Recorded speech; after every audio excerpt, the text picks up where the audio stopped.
You've done everything right. You work hard and you watch your spending. And every month you proudly move money into your savings account. You watch the number tick up and you feel secure. You've built a safety net for your family. A job well done. But what if I told you that that feeling is a dangerous illusion? While you were sleeping, a silent thief is sneaking into that account and stealing your family's future. This isn't some conspiracy theory. It is a financial reality that most people don't get until it's way too late. Stick with me and I will show you exactly how it's happening and the simple steps you can take to fight back. If you're new to this channel, my name is Happiness and I create simple and practical content to help you understand money better and build financial stability with clarity. Let's talk about that feeling. The comfort of growing a savings balance is a powerful psychological anchor, right? We are taught from childhood to save our money. Our parents, teachers, everyone drills us into it. Savings is responsible. Savings is safe.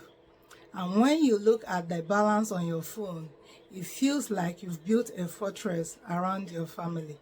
Let's talk about someone we will call Rita. Rita is a perfect example. She and her partner work full-time. They have 2 kids and they've been incredibly diligent. They cut back on vacations, they meal prep, they skip the impulse buys. Finally, after years of grinding, they hit their goal, $40,000 in their savings account. They feel that they can now finally breathe. If the car breaks down, they are covered. If the medical bill pops up, they are ready. They believe they've secured their family future.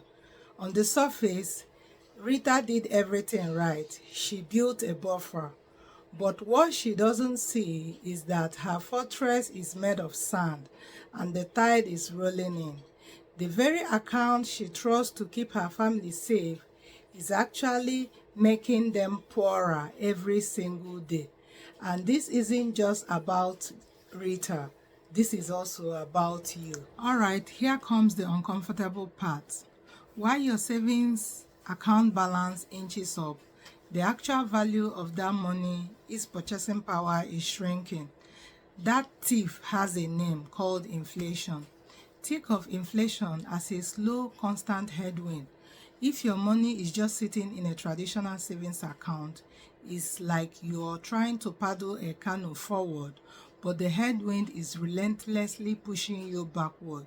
You might be paddling, but you're actually losing ground. Another way to see inflation is like your savings account is a bucket you're filling with a dripping faucet, but you don't realize there is a hole at the bottom called inflation and water is leaking out non-stop. Your goal is to fill the bucket, but the leak is working against you 24/7.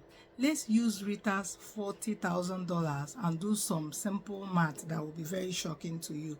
The national average interest rate for a traditional savings account is pathetic, and as at early 2026 is just 0.3%. So on her $40,000, Rita will actually earn about $106 in interest for an entire year. That number looks positive, but is a complete distraction. Now let's bring in the thief. The annual inflation rate in the US for the 12 months ending in January 2026 was forecast to be around 2.4%. So just to maintain its purchasing power, Rita's $40,000 needs to grow by $960 simply to break even. Let's put the two numbers side by side. Her account paid her $156, but the cost of living rose by $960. It's like her bank put one item in her shopping cart, but inflation secretly took 6 items out while she wasn't looking. This means that over 1 year, the real world value of her family's safety net fell by $804. She didn't spend a dime, but she is $804 poorer. Now imagine that happening year after year. Some analysts even predict inflation could climb back to above 4% by the end of 2026, which could make the problem even worse. Over 10 years, a $10,000 savings account would end up with the purchasing power of only about $7,821. This is the illusion of safety. You are losing a race you didn't even know you are running. You need to fight back. So what are you supposed to do? Stop saving? Stuff cash under the mattress? Absolutely not. That is even worse. The answer is to start using the right tool for the right job. You would not use a screwdriver to hammer a nail. In the same way, a traditional savings account has one specific job, and that job is not to build your family's long-term wealth. The first job for your money is to provide liquidity and safety for emergencies. This is your emergency fund, covering up to 3 to 6 months of essential living expenses. This is for when you have to fix your car because the transmission died, or for an unexpected trip to the hospital due to illness. For this job, you need to use a better tool, a high-yield savings account. Trying to beat inflation with a traditional savings account is like trying to walk up an escalator that is going down. You're putting in effort, but you're still moving backwards. A high-yielding savings account is like a jogging up the same descending escalator. You are actually making progress. These are mostly offered by online banks, and as at early 2026, many offer interest rates of about 4% or even higher. That's a clear night and day difference from the 0.39% that is offered at the traditional banks. Let's go back to Rita's $40,000. In a high-yielding savings account earning 4.0 interest rate, she would have earned about $1,600 in interest. In that scenario, she isn't just fighting inflation, she is actually beating it. Her money isn't melting, it's actually growing in real value. Plus, these accounts are still Canadian Deposit Insurance Corporation insured up to $100,000, so they are just as safe. In the USA, these online banks are insured by FDIC up to $250,000. So there is zero reason to keep your emergency funds in a low interest account. And for my Canadian viewers, you often hold this type of high interest savings product inside a tax-free savings account, TFSA, which gives you the bonus of earning all the interest completely free. Now, here is the part that truly separates people who get by from those who build real wealth. For any money you have beyond your emergency fund, its main job isn't safety again, it's growth. This is money for retirement, for kids' education, or for true financial freedom. Keeping this money in any form of savings account, even if it's a high yield one, is like keeping a racehorse locked in a stable. It's safe there, but you're wasting its potential. To build wealth, your money can't just be stored, it has to be planted. I know the word investing can sound a little bit intimidating, but believe me, I was once there. But think of it this way. Keeping your long-term money in a savings is like storing a bag of apple seeds in your pantry. They are safe, but they are only going to be seeds. Investing is like planting those seeds in a fertile soil. And with time and sun, they can grow into an orchard that produces apples for years to come. We are not talking about risky stock picking.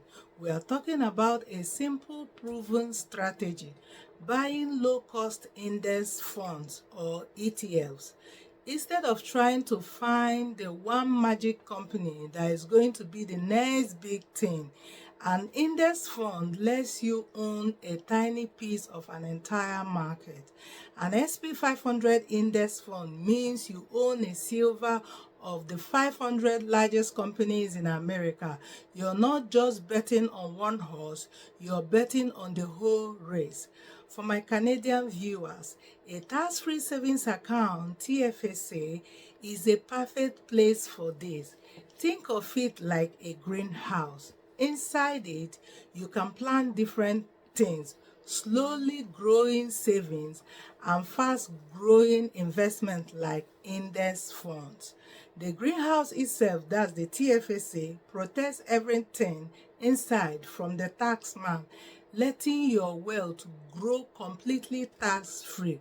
While past performance is no guarantee for future returns, the long-term average annual returns of the SP 500 has been about 10%. Some years are down, but the long-term average demolishes the inflation. Let's look at the example again. If you save $100 a week for 10 years in a traditional savings account, you will have about $52,000. If you invest the same $100 a week and get a 10% average annual return, you will have over $82,000.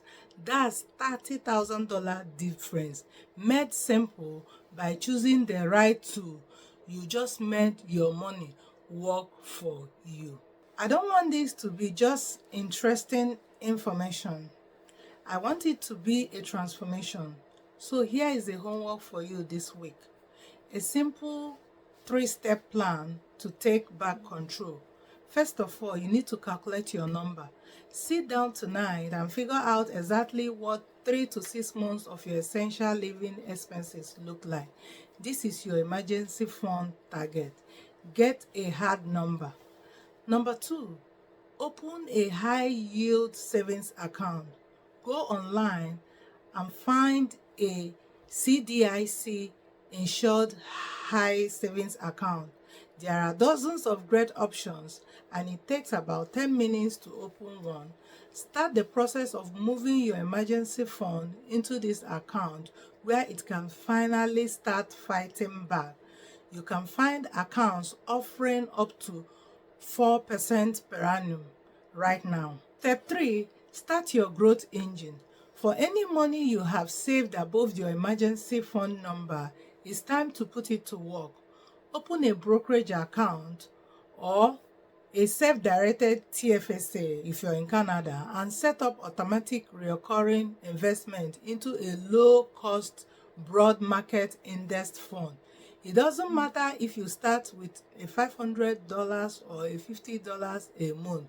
The most important thing is to actually start. Now, I've got a question for you and I want you to be truly honest in the comments below. There is no judgment here. Are you currently using a traditional savings account from a big bank, or have you already made the switch to a high-yield savings account? Let's see where we all stand. But here is the truth. Growing a savings balance is not the same as growing wealth. Hoarding cash is a defensive move in the game that requires offense to win. To build a truly secure future for your family, your money must be working harder than you do. It must be growing, compounding, and building a real fortress that can withstand the silent eroding tide of inflation. The difference between people who build wealth and those who don't is almost never how much they earn. It's about what they do with what they earn. Today, you've learned what to do. Now go and do it. If this video helped you, please like and subscribe for more financial education content. See you in my next video and bye.